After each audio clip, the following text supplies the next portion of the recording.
الحمد للہ رب العالمین والصلاة والسلام علی رسولہ الکریم اما بعد فاعوذ باللہ من الشیطان الرجیم بسم اللہ الرحمن الرحیم اللہ نور السماوات والارض صدق اللہ العظیم۔ عزیزان گرامی قدر، السلام علیکم ورحمۃ اللہ وبرکاتہ۔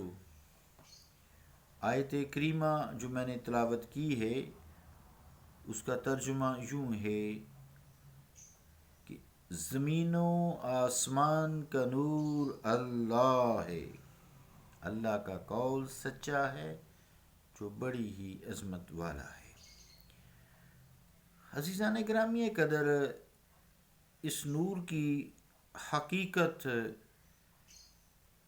کو سمجھانے کے لیے یزکیہم کے حوالے سے، تزکیہ نفس کے حوالے سے، حقیقت حقہ کی جو جلوہ گری ہے، وہ جو نور السماوات والارض ہے، اس کے حوالے سے آج ایک نیا سلسلہ اصطلاح تصوف کو سمجھنے اور اپنا تزکیہ نفس کرنے کے لیے، اطمینان حاصل کرنے کے لیے، حضرت پیر معین الدین چشتی رحمۃ اللہ علیہ المعروف بڑے لالا جی گولڑا شریف کے اشعار کی تشریح اور ان کو سمجھتے ہیں، کوشش کرتے ہیں سمجھنے کی اور اپنے دلوں کو منور کرتے ہیں۔ یہ اشعار 9 کے قریب بیان کریں گے، ایک ایک باری باری۔ جو پہلا شعر ہے اس کا، آپ کے کلام کا وجوہ ہے: خدا کی قسم ہے خدا جلوہ گر ہے، اسی کی حقیقت میں جلوہ گری ہے، یہ شمس و قمر اور یہ برق و شرر میں اسی نور مطلق کی سب روشنی ہے۔ عزیزان گرامی قدر، جو شعر ہے اس کا مفہوم واضح ہے، صاف ہے، مگر کچھ جو 2-4 نکات ہیں یہ قابل توجہ ہیں۔ یہ تشریح بھی سید نصیر الدین شاہ صاحب رحمۃ اللہ علیہ کی ہے، جو آپ کے والد گرامی ہیں۔ حضرت نصیر الدین شاہ صاحب فرماتے ہیں جو مصرع اولا ہے اس کا جو آدھا ہے، نصف ہے، وہ ذو معنیین ہے،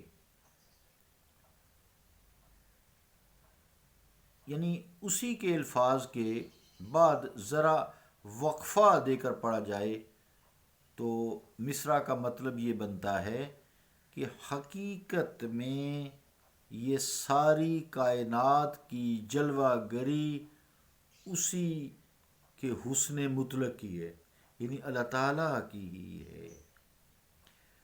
پھر اگر اسے وقفہ دیے بغیر پڑھا جائے تو معنی کا ایک اور نازک پہلو جو ہے وہ نکلے گا۔ وہ نازک پہلو یوں ہے کہ دراصل اللہ رب العالمین کی حقیقت ایک ایسی حقیقت ہے، اس کو کوئی نہیں جھٹلا سکتا، ایسی حقیقت ہے کہ جو تعینات ہیں، یہ میں تعینات پہ آؤں گا نا، یہ آپ کو سارا سمجھے گا۔ تعینات وقتی طور پہ سمجھ لیں کیا ہے؟ آپ کی آنکھ جو چیز دیکھتی ہے پوری ورلڈ میں، کوئی چیز آپ کا ذہن سوچتا ہے، دل سوچتا ہے، زبان ادا کرتی ہے، یعنی آپ کی جتنی بھی حد ہے چیزوں کی پرکھنے کی، دیکھنے کی، سوچنے کی، وہ سب تعینات ہیں۔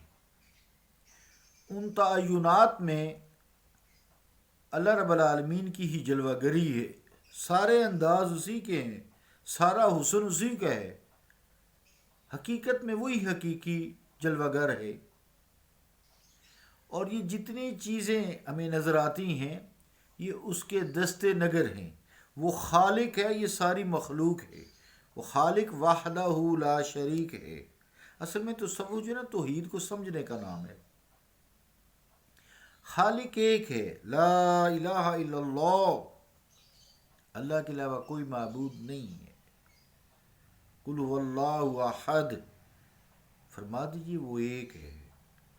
تو وہ ایک جو ہے اس نے اپنی پہچان کے لیے یہ ساری کائنات میں جو جلوہ دکھایا ہے اور ہم اس کو دیکھتے ہیں، یہ اصل میں اس کی پہچان کے لیے ہے. یہ وہی نور السماوات والارض ہے. تو یہ اس کے مرہون کرم ہے، مرہون منت کی وجہ سے ہے. گویا کہ مصرع اولا جو ہے اس میں جو لفظ حقیقت ہے، پہلا مصرع جسے کہتے ہیں، اس میں جو لفظ حقیقت ہے یہ دو معنوں میں استعمال ہوا ہے. حقیقت کا ایک پہلو بمعنی ذات ہے اور دوسرا جو معنی ہے وہ در اصل یا در حقیقت ہے. پھر جو دوسرا مصرع ہے، مصرع ثانی جسے کہتے ہیں، اللہ نور السماوات والارض کی اصل میں یہ تفسیر ہے. دوسرا مصرع کیا ہے؟ یہ شمس و قمر اور یہ برق و شرر میں اسی نور مطلق کی سب روشنی ہے. یہ جو نور ہے نا اللہ تعالیٰ کا، یہ سب اسی ہی کا ہے، اسی کا اظہار کر رہا ہے، اسی کی تسبیح کر رہا ہے. تو گویا مصرع جو ثانی ہے، دوسرا مصرع ہے، وہ اللہ نور السماوات والارض کی جلوہ گری ہے.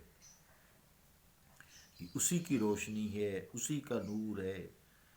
اور پھر جتنے بھی یہ سورج ہے، چاند ہے، ستارے ہیں، برق ہے، شرر ہے، یہ بجلی، پھر چنگاریاں، بادل، یہ سب جتنے بھی اجرام فلکی ہیں آسمان میں، گردش میں، وَكُلٌّ فِي فَلَكٍ يَسْبَحُونَ، سارے اجرام فلکی جو ہیں تیر رہے ہیں اپنے اپنے مداروں میں، اپنا راستہ نہیں چھوڑتے. یہ انسان ہی ہے جو اپنا راستہ چھوڑ دیتا ہے، جو اس کا راستہ تعین کیا ہوا ہے اس سے ہٹ جاتا ہے. یہ جو اجرام فلکی ہیں نا، یہ اس کے نور کو پہچان گئے ہیں، اپنے اپنے دائرے میں ہیں. تو بہرحال جتنے بھی اجرام فلکی ہیں اسی نور مطلق آزاد حی قیوم کی روشنی ہے.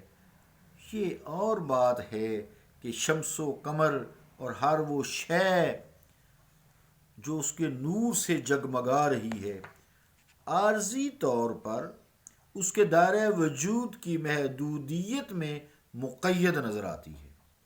یعنی ہر چیز چونکہ اس کی تابع دار ہے، اس کی مطیع ہے، اس کی تسبیح کرتی ہے اللہ رب العالمین کی، لیکن اس کے باوصف اس کی شان مطلقیت بدستور قائم و دائم ہے اور رہے گی. مراد کیا ہے کہ بے شک یہ سارے تعینات، ساری کائنات کی جتنی بھی اشیاء ہیں، چاہے وہ زمین میں ہیں چاہے وہ آسمانوں میں ہیں، انسان ہیں یا جن ہیں، اسی نور کا اظہار کرتی ہیں، اسی نور کی پہچان ہے جو اللہ نور السماوات والارض ہے. لیکن اللہ تعالیٰ کی جو ذات ہے، اس کی صفات ہے، اپنی جگہ پر قائم ہیں، اپنی جگہ پر قائم ہے. یہ اللہ کی ذات و صفات ان کے اندر شامل نہیں ہیں. اللہ کی ذات اپنی جگہ پر حی قیوم ہے، ان کو قائم رکھے ہوئے ہے. جیسے میں نے روح کے پیچھے مثالیں دی تھیں کہ روح جسم کو قائم رکھے ہوئے ہے، اور باقی ساری کائنات کو، جیسے روح کو بھی اللہ تعالیٰ قائم رکھے ہوئے. جب اس کا حکم ہوتا ہے وَنَفَخْتُ فِيهِ مِن رُوحِي، جب حکم ہوگا کہ اللہ يَتَوَفَّى الْأَنفُسَ حِينَ مَوْتِهَا وَالَّتِي لَمْ تَمُتْ فِي مَنَامِهَا، وہ اللہ ہے جو روح کو قبض کرتا ہے نیند کی حالت میں اور موت کی حالت میں. تو معلوم ہوا کہ سب کائنات اس کی حقیقت کی جلوہ گری ہے اور اظہار ہے اور ظاہر کرتی ہے کہ ہمارا کوئی خالق ہے. صلی اللہ تعالیٰ علی رسول خیر خلقہ محمد وعلی آلہ وصحابہ اجمعین برحمتک یا ارحم